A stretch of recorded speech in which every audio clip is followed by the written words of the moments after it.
এক সময় এই পৃথিবীতে একজন ছিল যার নাম শুনলেই মাটি কাঁপত। সে হল হল্ক। সবুজ শরীর, পাহাড়ের মতো বুক, লোহার মতো শক্ত হাত। মানুষ বিশ্বাস করত হাল্ক কখনো দুর্বল হতে পারে না। কিন্তু কেউ জানত না ভেতরে ভেতরে হাল্ক এক ভয়ঙ্কর সমস্যার মধ্যে পড়তে যাচ্ছে। অধ্যায় 1, খাওয়া নিয়ে বিরক্তি। একদিন সকালে হাল্ক উঠে দেখে সামনে বড় থালা ভাত, ডাল আর সবজি।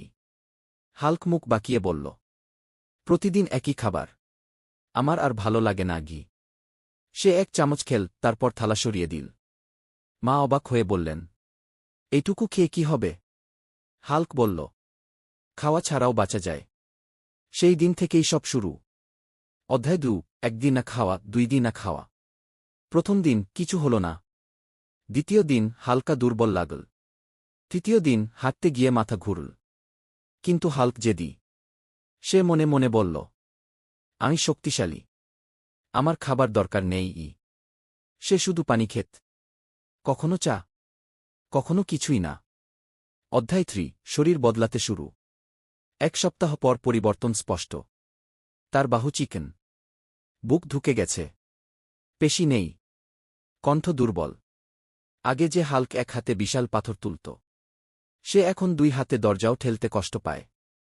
গ্রামের মানুষ ফিসফিস করে বলে, হাল্ক কি অসুস্থ, নাকি তার শক্তি শেষ? অধ্যায় 4, আয়নায় নিজের মুখ। এক রাতে হাল্ক আয়নার সামনে দাঁড়াল। সে যা দেখল তাতে তার বুক কেঁপে উঠল। চিকেন মুখ, ভেতরে ঢুকে যাওয়া গাল, ক্লান্ত চোখ। হাল্ক ফিসফিস করে বলল, আমি কি সত্যিই হাল্ক? তার চোখে পানি চলে এল। অধ্যায় 5, ছোট ছেলের কঠিন প্রশ্ন। পরদিন এক ছোট ছেলে এসে বলল, হাল্ক ভাই, আপনি তো আমাদের রক্ষা করতেন। আপনি যদি দুর্বল হন তাহলে আমরা কাকে ডাকব? এই কথাটা হাল্কের মনে বজ্রপাতের মতো আঘাত করল। সে বুঝতে পারল, সে শুধু নিজেকে নয়, সবার আশা ভেঙে দিচ্ছে। অধ্যায় 6, অনুশোচনার রাত। সেই রাতে হাল্ক ঘুমাতে পারল না। সে ভাবল, খাবার না খেলে শরীর ভেঙে যায়, শরীর ভাঙলে মন ভেঙে যায়, মন ভাঙলে মানুষ হেরে যায়। সে নিজেকে প্রশ্ন করল, আমি কি সত্যি এত বোকা? অধ্যায় 7, নতুন সিদ্ধান্ত। পরদিন সকালে হাল্ক মায়ের সামনে দাঁড়িয়ে বলল, মা, আমি ভুল করেছি, আজ থেকে আমি ঠিকমতো খাবই। মায়ের চোখ ভিজে গেল। হাল্ক ধীরে ধীরে খেতে শুরু করল। ভাত, ডাল, শাক, ফল।